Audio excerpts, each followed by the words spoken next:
اس کی امیدیں قلیل، اس کے مقاصد جلیل۔ پانچویں تصویر، زندگی بشرطِ بندگی۔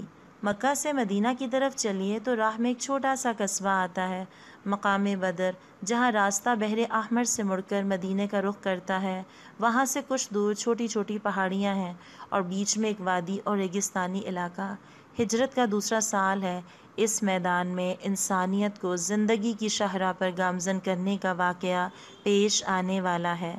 اس معرکے میں ایک جانب مکہ کے بڑے بڑے سردار، ان کی قوت 1000 کا لشکر، اور دوسری جانب بندگی رب لا شریک کی دعوت پر 15 سال میں جمع کی ہوئی ہتھیاروں کی قلت اور 313 کی جمعیت۔ بدر کے اونچے ٹیلے پر جب ساتھی صحابہ کرام رضوان اللہ علیہم اجمعین آرام فرما رہے ہیں تو پیارے نبی صلی اللہ علیہ وآلہ وسلم اپنے رب سے مناجات کر رہے ہیں، خدایا تو نے مجھ سے جو وعدہ کیا ہے اسے پورا کر۔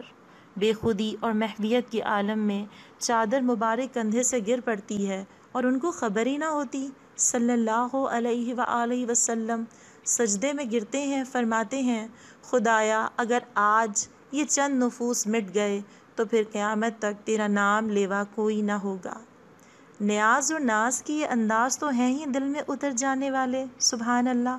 اس دعا کو دیکھیے، اس میں التجا و طلب بھی ہے، اظہار مدعا بھی، ایک عہد و پیمان بھی ہے، اظہار مقصد بھی۔ ذرا غور کیجئے، یہ نہیں فرمایا یہ امت نہ ہوگی تو حکومتیں نہ ہوں گی، کارخانے، فیکٹری، سائنس و ٹیکنالوجی، دولت و پیداوار نہ ہوگی، نہیں، یہ چیزیں ہوں گی لیکن ان کا رشتہ رب کائنات کی بندگی سے کٹ جائے گا۔ سورۃ انفال میں خدائے واحد و قہار فرماتے ہیں، تاکہ جسے ہلاک ہونا ہو وہ روشن دلیل کے ساتھ ہلاک ہو، اور جسے زندہ رہنا ہے وہ دلیل روشن کے ساتھ زندہ رہے۔ آج کی یہ تصویر دیکھ کر آپ کو اپنے آپ سے ایک سوال ضرور کرنا ہے، کیا ہم اس راہ پر گامزن ہیں جس پر چل کر ہم بھی اسی نیاز و ناز سے اپنے رب سے یہ سوال کر سکیں، زندگی اور کامیابی کا سوال، غلبہ دین کا وعدہ، خوف سے نجات، امن کا وعدہ اس ایمان اور عمل صالح سے مزین جماعت کے لیے ہے جس کی کیفیت یہ ہو، یعبدوننی لا یشرکون بی شیئا، بس وہ میری بندگی کریں اور میرے ساتھ کسی کو شریک نہ کریں۔ کیسی لگی یہ تصویر اسوہ رسالت صلی اللہ علیہ وآلہ وسلم؟ اپنا فیڈ بیک ہمیں کمنٹ باکس میں ضرور دیجیے۔